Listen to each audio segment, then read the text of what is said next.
नमस्कार. मनाची चवमध्ये मी रत्ना थोरात आपल्या मनापासून स्वागत करते.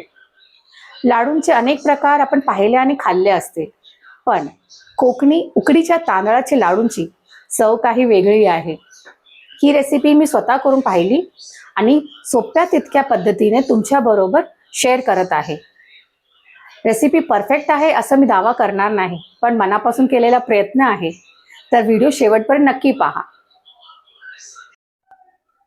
कोकणी उकडीच्या तांदळाचे हे लाडू एकदा खाल्ले की त्यांची चव आयुष्यभर लक्षात राहील.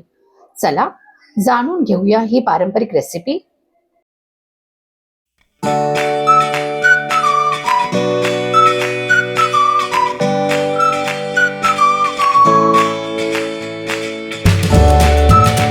कोकणी उकडा तांदळाचे लाडू बनवण्यासाठी मी अर्धा किलो उकडा तांदूळ घेतला आहे.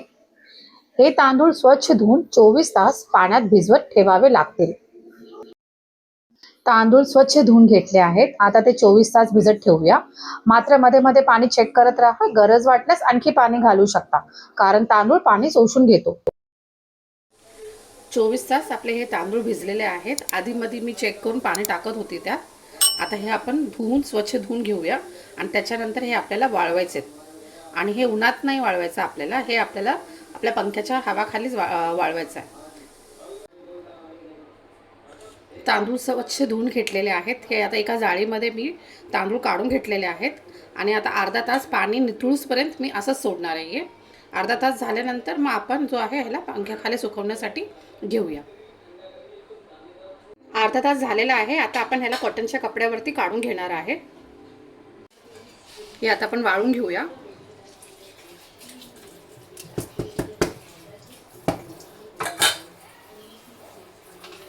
चांगला पसरून घ्या त्याला छान आणि पंख्याच्या हवेखाली त्याला वाळू दे. हे छान आता आपण पसरून घेतलेलं आहे.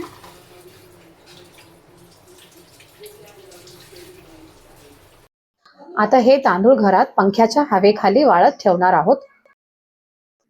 सुमारे 7 ते 8 तास झाले आहेत. तांदूळ आता छान वाळले आहेत.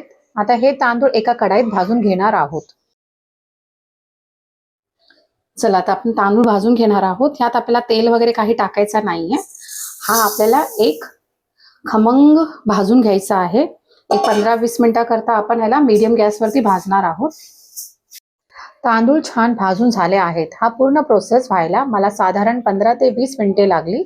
तांदूळ व्यवस्थित भाजले की त्यांचा आवाज थोडा वेगळा येऊ लागतो. हे तुम्हाला साधारण 15 मिनिटांनंतर जाणवेल. त्यानंतर गॅस बंद करू शकता. हे रूम टेम्परेचरवर थंड होण्यासाठी ठेवणार आहोत. ह्याला रूम टेम्परेचर आधी गार होऊ दे, नंतर आपण पुढचा प्रोसेस बघूया. तांदूळ आपण भाजून थंड केलेला आहे रूम टेम्परेचरवरती. आता हे आपण मिक्सरमध्ये ग्राइंड करून घेणार आहे. क्वांटिटी कमी असल्यामुळे मी घरीच त्याला दळून घेत आहे मिक्सरमध्ये. जर आपल्याकडे क्वांटिटी जास्त असेल ते आपण ते गिरणीवरती देऊन तेही आपण दळून तिथून आणू शकता. मिक्सरमध्ये बारीक करून घेत आहे मी. आता हे आपल्याला रवासारखा बारीक करून घ्यायचा आहे. हे रवासारखा आपण बारीक करून घेतलेला आहे. आपण जर गिरणीवरून दळून आणताय तर तिथेही तुम्हाला हे रव्यासारखाच बारीक करून घेऊन मागायचं आहे. छान बारीक झालेला आहे. आता ह्यात आपण गूळ टाकणार आहे. मी गुळाचा पावडर वापरत आहे. जर आपण गुळाचा ढेप वापरताय तर आपण ते किसून मग ते वापरू शकता. आता ह्यात मी पावडर गुळाचा टाकते. 1 वाटी अंदाजे मी गूळ घेत आहे. तुम्ही चवीप्रमाणे पण गूळ घेऊ शकता किंवा 200 ग्राम पण गूळ आपण जर वजनाने घ्यायचा आहे तर आपण 200 ग्राम घेऊ शकता. हे ह्यात मिक्स करून छान आपल्याला एकजीव करून घ्यायचं आहे. मी हे चाळून पण घेत आहे, जेणेकरून जर जाड काही तांदूळ राहिले असतील किंवा गुळाचे हे जाड कणं आहेत ते निघून जातील.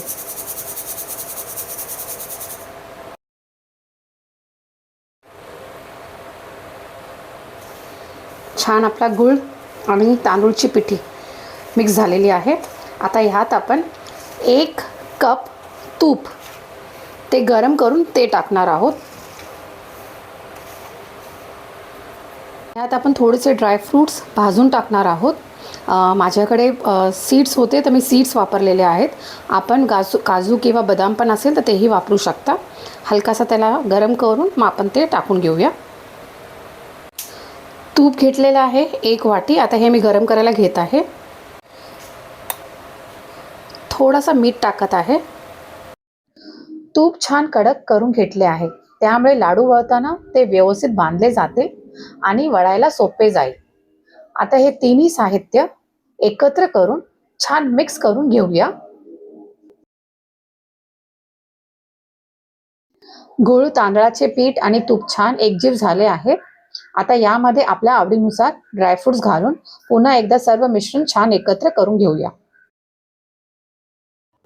मी ड्राय सीड्स बरोबर 1 टेबलस्पून खसखस आणि 1 टेबलस्पून काळी तीळही टाकलेली आहे.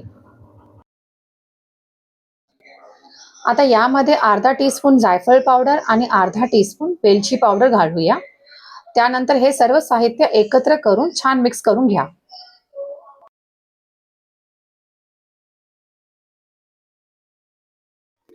मिश्रण कोमट असतानाच लाडू वळा. मिश्रण थंड झाल्यास थोडेसे गरम करून पुन्हा लाडू वळू शकता.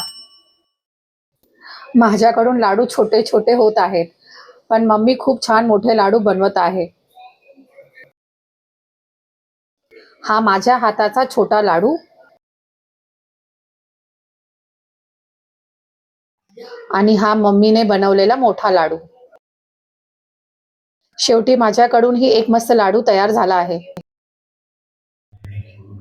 कोकणी उकडा तांदळाचे लाडू चवीला खूप वेगळे आणि पारंपरिक असतात. हे लाडू बेसन, रवा किंवा मोतीचूर लाडू सारखे मऊ नसतात. त्यांचा पोत थोडासा दाणेदार असतो, जो या पारंपरिक रेसिपीची खासियत आहे.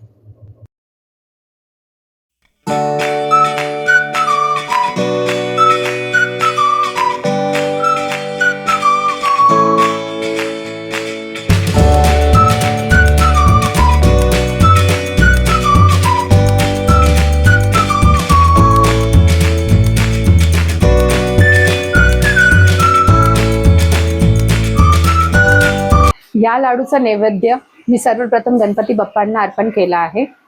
रेसिपी आवडली असेल तर मनाची चव चॅनलला लाईक, शेअर, सबस्क्राईब करायला विसरू नका. सोबत बोलूया गणपती बाप्पा मोरया.